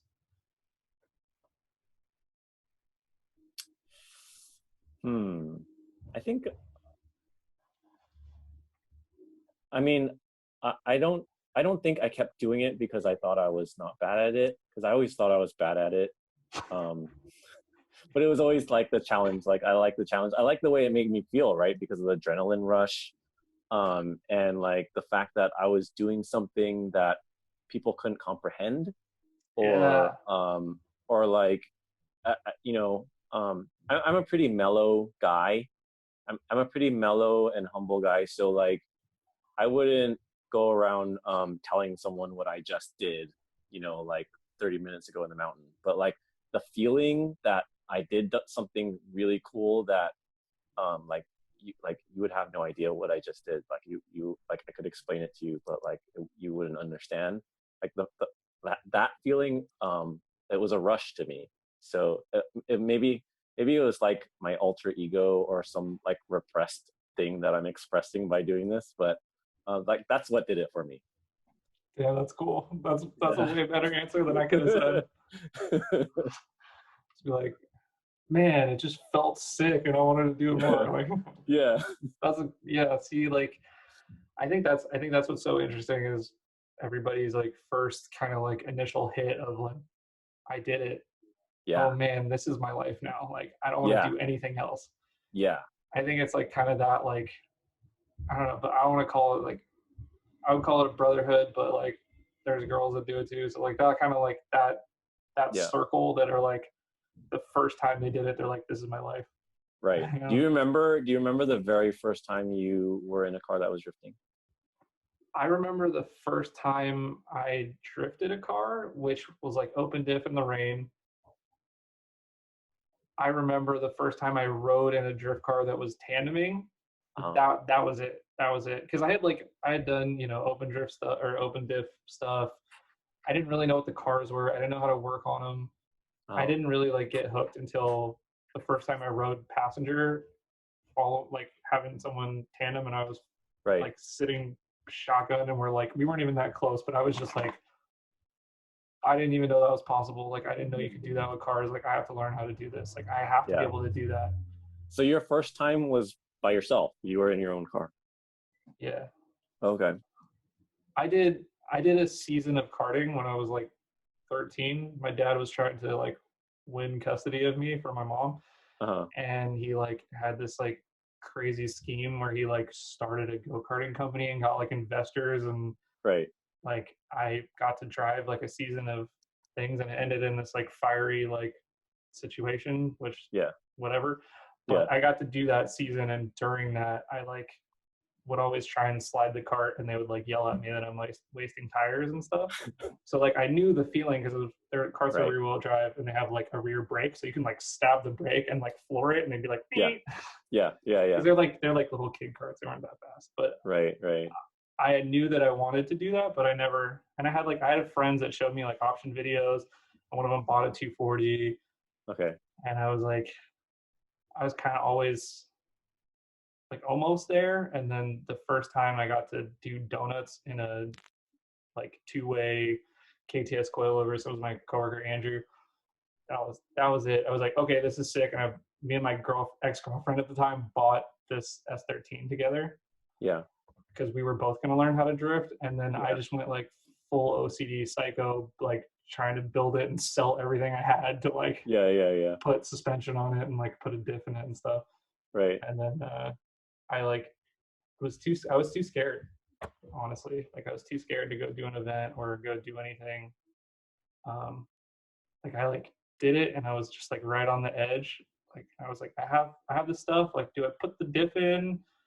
And then I wrote his name's Adam Swan. I Uh-huh. wrote in his car and I was just like, oh, this is on. Like I had the next day I just diff in. Like I was signed up for the like Yeah. I went streeting like in Vallejo because they had no cops at the time. Okay. Their city was bankrupt. And so I met some kids because I used to take pictures. and they were like, come drifting with us. And I was like, oh, I don't know. Like, I'm scared. And I went with them and we went drifting like all night, no cops in the city That's awesome. of Vallejo, which is not like a big city, but they had like one sheriff on duty, and Vallejo's like, there's a fair amount of criminal activity there. So they're like cars sliding around. Nah, just go for it. Not a big deal. Yeah, that's crazy. That's that didn't happen for us. Like we had to have like a quick like 10-minute session, and then we had to jam out. Pounce, yeah. I mean, yeah, that was pretty fortunate. I got a fair amount of like seat time to get like comfortable. Yeah, that's my good. friend Eric taught me how to clutch kick from like the passenger seat. He's like, okay, you're gonna like step on the gas and then you're gonna kick the clutch, but you're gonna step on the gas more. I was like, yeah. What? I tried it and I was like, oh, that's awesome. I did it. That's awesome. Yeah, I don't know. I feel like I wonder what it's like nowadays with games that have like angle kits and all this stuff. And, do they? Yeah, like Aaron, my friend Aaron, he worked at Turn 10, the company that makes Forza, and he was like, you should put angle kits in the game, and they like put them in the game, so now you can buy like a steering angle kit in Forza. That's wild. Yeah, so it's like, and there's just millions of videos everywhere. Like back then, it's like you had to like either have access to like option videos or like get like download them on Kazaa or something like crazy.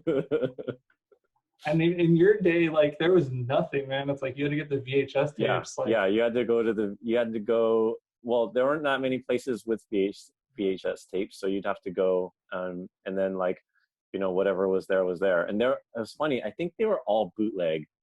Like they would make you pay to rent them, but they were like recorded. What? Yeah. That's crazy. So like, what were was it just like video stores, or was it like very like? Yeah, they'd be small Japanese video stores, and only the Japanese video stores would have them. Yeah.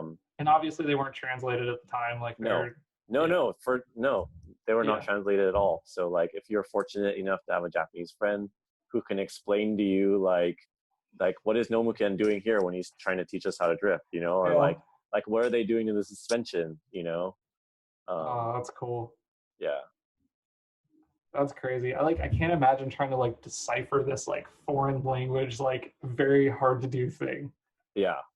It was, yeah. I mean, that's why, we were basically like reinventing the wheel, right? Because we didn't have anyone to show us the way. So, it was just like from watching videos, reading magazines, and just trying to imitate it without, dying. So like, I think this is important. Yeah. Like, I guess I'm going to try the e-brake on this one. Well, yeah, definitely need to put the clutch in for the e-brake to work. Okay. No, that's exactly how it was.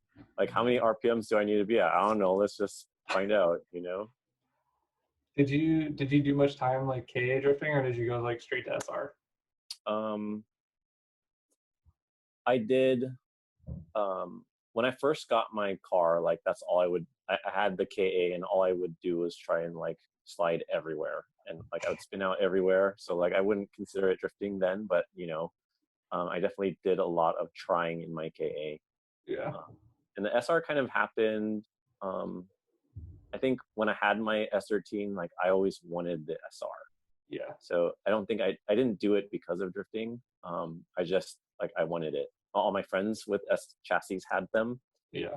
I wanted to have one. Like I wanted to have a turbo car. I wanted to have like a blow off valve sound. So yeah. So yeah, I don't think I did anything cool until I had my SR in terms of drifting.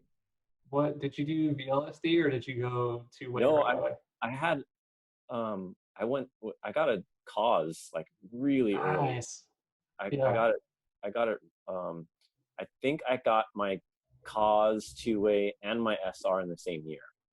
Yeah, because welded wasn't really like a thing back then, right? No, I don't even think anyone knew that you could do that. Yeah, I mean, I even remember like when I was first getting into it, like the idea of welding your diff was like so crazy. Like, why would you do that? Like, just They're like, do you know someone who can weld? Yeah, Like, and so like, yeah, I think that definitely, I think that like lowered the like entry path into drifting a for little bit when sure. I started welding dips. It's like, oh, okay, like I could just buy this car, coilovers, and like my Yeah, buddy's dad can like weld the diff yeah, versus like getting a two-way, like building it, like putting it in the pumpkin and all that stuff. Because that seemed yeah. really intimidating to me too. But I had a two-way initially, and then I went welded because I needed the money. Oh, Yeah, that was probably you got a lot of money sitting in that pumpkin, so yeah, I regretted that yeah, actually quite a bit. yeah. But yeah, Yeah, I I mean, think back then, not a lot of people had. I mean, two ways are expensive, right? So I think yeah, most people had a VLSD, yeah. if they could get one. I did VLSD for a little bit, and it's not enough. Yeah, it's okay for short spurts, Yeah, but yeah, yeah. You can do like transitioning is very difficult with the yeah, VLSD, but yeah, you could do like a quick hit corner, and like yeah. as long as you keep your foot in it, it'll Right. stay locked. But as soon as you like let go, you're like, oh Yeah, god. yeah, yeah, yeah, yeah. Yeah, I think that's. I can't imagine. I can't imagine trying to like start from. I can't even think of like a good example. It's like I always use the I always like explain to people that who don't program that people in other countries have to learn like they have to learn a little bit of English before they can like write computer No, programs because it's yeah, all based on because it's all created America. yeah. We created I computers and never stuff. thought about that. Yeah, So people in Russia are not programming in Russian. They're yeah, using the, oh, that's yeah. crazy. So the Japanese guy who built Ruby learned English and then built Ruby in a foreign language. Wow. So that's like you're like the guy who built Ruby, but Yeah. with drifting. Yeah, But that's a good example. That's a really good example. you gotta like learn the language of like what these cars do and what does what, Yeah. and yeah, it's just I can't imagine. I can't imagine being involved that early on. I probably would have given up. I'd be like, this is too hard. Like, I don't know. You guys have fun with this. I'm gonna go like group drive or something. Yeah, yeah. No, I remember it was also wild because when I was first doing it, everyone with that, like 99% of the people that were doing it had Corollas, Yeah, and like they were thought of a little bit differently back then because it was late 90s, early 2000s, and like no one cared about that car. So they always thought like, oh, you're gonna learn drifting. Why are you doing it in a nice car like an S13? Why don't you go get some beater Corolla and do it in that? And so like that's definitely not how it is now. But I mean, yeah, that was really interesting. I would go to the events and there'd be all Corollas. I'd be like the lone S13 guy in a sea of Corollas. crazy. Yeah, that was interesting too. So like, my car drives differently than those cars. So Yeah, so um, you can't get setup advice from them. You can't like yeah, you yeah, can't. definitely not. You're like, I'm gonna try this tire pressure, or like Yeah, probably not even check them. I'm just gonna run whatever. Like I'm gonna run 32 all around, whatever I had right, them at. right, right, right. Yeah, I remember like learning how important rear tire pressure was and stuff. Like I'd like show up to an event, I'm like, I can't even drift, and then I'd go to another event. It was like super easy, and I Yeah, you don't like think about that kind of stuff. Like I can't imagine, and like people will tell you at events, but it's like over time you remember to like check that kind of stuff. So yeah, it was probably really exciting though. I bet like it I'm here was.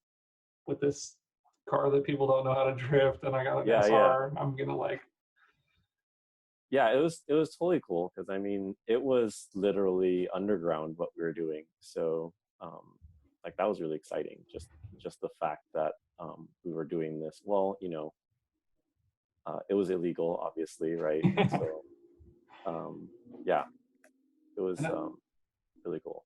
I know a lot of people miss that nature of it, and I know it's like we kind of can't really get that back because it's like Yeah, it's already out of the box. right. You can't put it back in the box. I don't know why I use that example, but you know what I mean. Yeah, I just I honestly miss that. I'm sad that I missed that era. Like I feel like yeah, that would have been super cool to be a part of, and just like no one even knew what the cars were, and Yeah, you're going out and, you know, just trying to imitate this stuff that you saw in these like videos in a language you don't even yeah, understand. And I think there's like something like really like poetic about that we're never going to really be able to get back, but yeah. it is cool that we have at least some, there's like people who idolize that a bit more, like what you're saying with like the grassroots kind of coming back, and Hmm. hopefully we can create something close to that in our grassroots community, um, that, you know, the next generation's like, man, I wish I was part of that, like that was cool. Like Yeah. I think that's kind of the push right now, is to like set like the, I'm sure I'm gonna be old one day and be like, back in my day, it was the best times ever. Like, you Well, I know, mean, I would say that we are creating something like that right now with you know, the resurgence that we're experiencing right now with car style and driving style, and you guys are pioneering something right now. I mean, you might not realize it, but you are. And so there is um I mean, I'm not part of that group that's pioneering, but I'm sure that you have that feeling that like this is what you guys are doing right now is new. And when something cool happens, that is like maybe the first time it's happening, like you're experiencing that, you're witnessing that. yeah, I definitely think the Mahon Super D was like the first time grassroots people went to Japan and threw an event, right? Yeah, yeah. I mean, maybe not. I think maybe did Final Bout do it before us? Probably. And but I Do say what? us, it wasn't me. They did a drift event in Japan also. Oh, Uh, that. I think they did it beforehand. Either way, whatever. It's cool that Sure. like the grassroots community is like going to Japan and putting on grassroots events like in Yeah, Japan. Like yeah, yeah, yeah, I'm sure that's, you know, it's cool to be a part of the, you know, first time or first couple times that happens. Like it's cool to be. Um, yeah, I didn't think about it until you said that. It is yeah, definitely kind of this like weird new brave new world, scary yeah. new world. And it's not even the events that you guys throw in Japan that is new. It's what you guys are pioneering here with um like the way you guys drive or the way you make your cars look, or you know, that kind of thing. That's I think that I mean, you guys are introducing something new into the culture. So like you guys are pioneering that stuff in the US. Yeah, we're just pretty much stealing it from Japan, so that's Yeah, but fine. I mean that's what I was doing too. Yeah, all right, cool. So So same thing, same different thing. era. Yeah. I don't know. Well, I appreciate hearing that. I'm sure everybody else involved is happy to hear it from the people who like actually pioneered it, not just us pioneering. Well, we're really copying you. You know, time It history always comes repeats from itself. somewhere. Yeah. Yeah, history repeating itself. Yeah. Just like my what I thought was a really clever team name generator. Like this is the smartest thing I've ever done in my life. I was like, oh, of course. All right, Well, man. yeah, maybe HTML will like die someday, and then it'll be no good, and then you'll have to recreate it. Yeah. Or some other kid 10 years down, 20 Yeah, years down the right, road will be like, I right. had this great idea. I'm like, yeah, Benson already did it. And I did it too, except I didn't Yeah. put it out because Benson did it already. Man. All right. Well, I think I've taken like maybe two, like almost 2 hours of your That's time. it. Yeah. It's exactly what you said. Like it just Yeah. Time goes flies, by and you man. don't even realize. Yeah. Yeah. I'm a time suck. Yeah. It was cool. It was a good time. Yeah, man. I think I think this is gonna be really interesting for people. I think people are gonna be happy to hear kind of how things were, how things are, you know, like Yeah. what life looks like. You're an interesting dude and you have a lot of insight. Uh, Thanks, definitely, man. you're a crown jewel to drifting, in my opinion. Well, I mean, I'm not the only one that's still around, you know, like there's still a lot of guys around. I just think maybe they're not involved with the grassroots stuff. So Yeah, I mean, we still have like I have respect for those guys, you know, like, and I think hopefully we get to a point where like the driving and grassroots just keeps getting pushed and progressed in a certain I hope direction, so. and the pro guys kind of start to like realize like, oh, these guys aren't fucking around anymore. Like, let's just get together and party. And I think once that happens, it's gonna kind of like blow the minds of drifting, or blow not the minds, but it'll blow like the rules of drifting open a little bit, and I'll be like, Yeah. oh, okay, like there needs to be like, once we get that like, I don't know, mutual respect. I feel like there's like a lot of grassroots guys that are like don't think pro guys are that good, and there's probably a lot of pro guys that don't think the grassroots guys are very good. Right. I think getting that kind of together is, it's like starting to happen a little bit, but like we'll see. It's Yeah. we both love the same thing. For You know, sure. Yeah. Monster Energy just doesn't pay my rent, so they could. They could. I'd be wearing the shirt, you know, hat, whatever you want, Yep. Oh yeah, what is that though? That's Monster. That's Monster. You don't need to show me. Yeah, it's you know, you pay me enough, I'll do it. Sweet. Yep. Yeah, man, I appreciate your time, and this is gonna be a good one, I think. So Thanks. Thank you for thinking about me and thinking I'm worth time on your podcast. when I started this, you were one of the first people I thought of. I was like, I have to get Benson on.